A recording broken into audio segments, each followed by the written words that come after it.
Let us revise Part 5, Other English-Speaking Countries.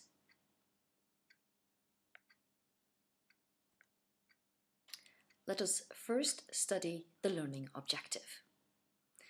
Læreplanen sier altså at eleven skal drøfte sosiale og kulturelle forhold, samfunnsforhold og verdier i flere engelskspråklige land. La oss se litt nærmere på de engelskspråklige landene vi har studert, som ikke er USA og Storbritannia. First off, we studied Australia and the Aborigines. Well, Australia is the world's 6th largest country. It is the only island that is also a continent, and the only continent that is also a country. It is the home of the largest living thing on Earth, the Great Barrier Reef, and the largest monolith, the Ayers Rock. The indigenous people of Australia are called Aborigines. Now, they have not been treated well by the white Australians. For many years, the white authorities stole Aboriginal children from their families in order to breed out the half-breed or the Aborigines. And this happened all the way up until 1969. In 2008, Kevin Rudd, the Prime Minister, gave an official apology to the Aborigines.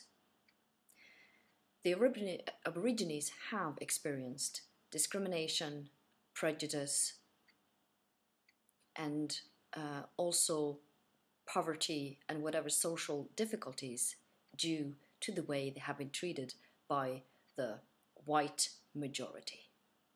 Now, things are becoming a bit better these days. Remember to give facts of Australia, give parts of the history, and also talk about the Aborigines and the stolen generation. Now, let us move to New Zealand and the Maoris. Here, you also give some of the facts, a bit of history, and mention the people, the Maoris. New Zealand is known, almost like Norway, for its beautiful mountains and fjords. They also are known for their sheep and the Maoris, with the famous haka dance and paintings.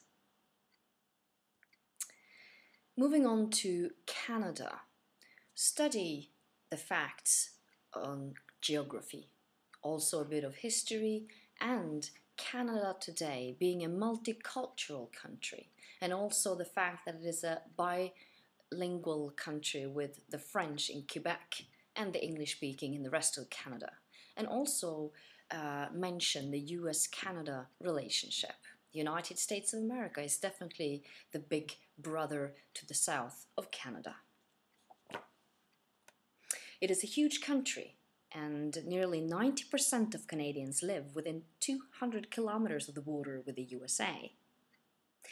Now, the Canada-US border is now 9,000 kilometers long, so the relationship with their powerful neighbor is important. The North American Free Trade Agreement involving Canada, the US, and Mexico has brought a trade boom for Canada.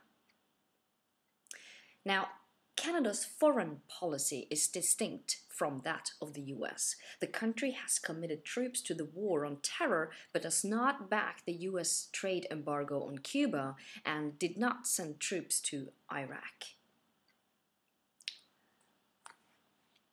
Let us move to the next country, South Africa. For thousands of years, African indigenous tribes have lived in the area today known as South Africa. We need to study a bit the history, also the apartheid and what that is, the cultural diversity today, and know the facts about Nelson Mandela.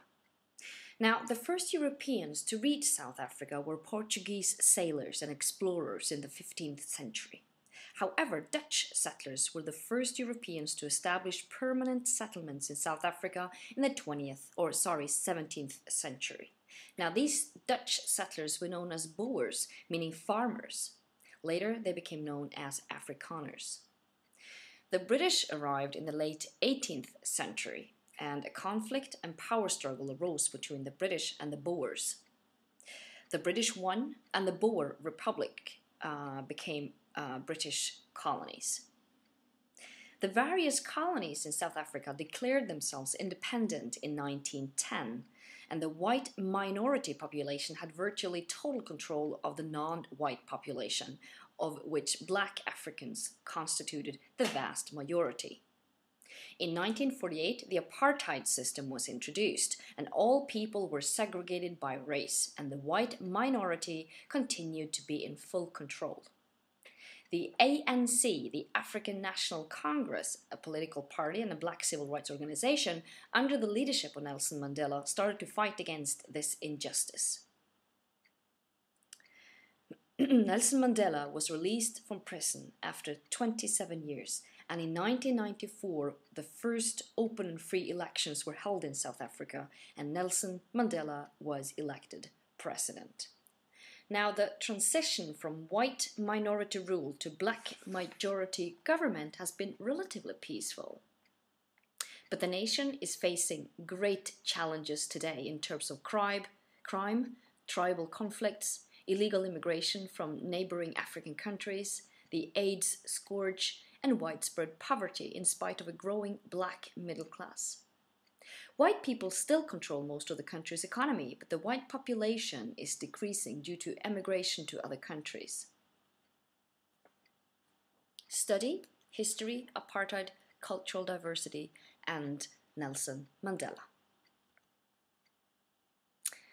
These were the other English-speaking countries.